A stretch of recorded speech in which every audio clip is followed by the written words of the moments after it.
म्हणून येशू ख्रिस्ताने जो विश्वास होतो त्याचं तारुण्य असं म्हटलेलं आणि आम्ही पाहतो चांगल्या सुधारणा त्यांनी केल्या। पवित्र शास्त्रामध्ये आता आपल्याला पुष्कळ चांगल्या सुधारणा त्यांनी केलेल्या आहेत। काय सुधारणा केलेल्या आहेत? त्यांनी 52 वर्षाच्या कारकिर्दीमध्ये त्यांनी राज्याचा त्याने विस्तार केला असं म्हणलेले आणि दुसरे राजा 26:1-3 वचनामध्ये आपला वेळ नाही पण आपण तुम्ही वाचू शकता। त्याने यलोथाची मजबूती केली, पुन्हा देवत्याच्या सत्तेत आणले आणि मृत समुद्राच्या पूर्व बाजूला असलेले शहर होते आणि त्या शहराची त्याने काय केलेली आहे? प्रगती त्याने केलेली आहे।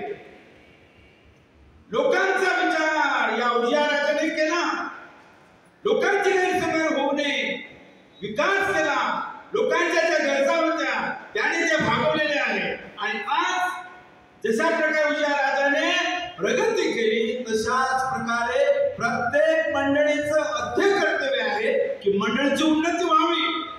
देवाने हेच आमचं जगामध्ये असताना हेच काम आम्हाला दिलेलं आहे। मनुष्याचा उद्देश देवाने आम्हाला कळवलेला आहे। तो उद्देश अशा प्रकारचा आहे की मी निर्माण केलेला मानव माझी स्तुती करेल। किती चांगली गोष्ट! मी उद्देश जगात तुम्हाला आणि मला ठेवलेला देवाने सुखी निरोगी ठेवलेला आहे तर आम्ही आयुष्यभर त्याची उदासी करावी, त्याला आम्ही धन्यवाद द्यावं, त्याला आम्ही उंचावं, मंडळीची वाढ करावी। हा उद्देश आज आम्ही जगामध्ये जीवन जगत असताना हा उद्देश आम्ही पूर्ण करत असताना देव आमच्या पाठीशी, देव आमची तो काळजी करणारा परमेश्वर देव आहे आणि म्हणून त्याचे वडील सुद्धा कसे होते? धार्मिक होते आणि म्हणून आम्ही पाहतो या मुलाचा जे संस्कार त्याच्यावरती पडलेले होते, घरात एक पावित्र्याचं वातावरण होतं, चांगली गोष्ट होती।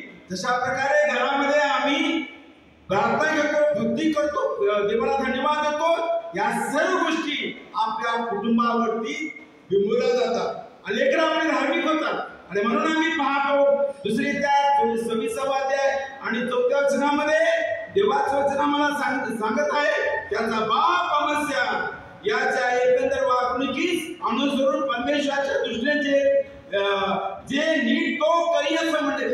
परमेश्वराच्या दृष्टिकोनातून देवाने जे तुम्हाला आणि मला सांगितलं ते करणं ही देवाची योजना आहे, प्रभूची योजना आहे। चांगलं करा, नीट करा, मंडळीची उन्नती करा प्रियानो, याशिवाय आम्ही काय करणार? आणि म्हणून जोपर्यंत विश्वास तोपर्यंत देवाचे कार्य आमच्या करीत होता तेव्हा त्याने देवाला सोडले आणि दुसरे त्या 25व्या अध्याय आणि 27व्या वचनामध्ये आम्हाला पाहायला मिळते। त्या ठिकाणी असं म्हटलेलं आहे 25 आणि 27 वचनामध्ये देवाचं वचन आम्हाला सांगत आहे।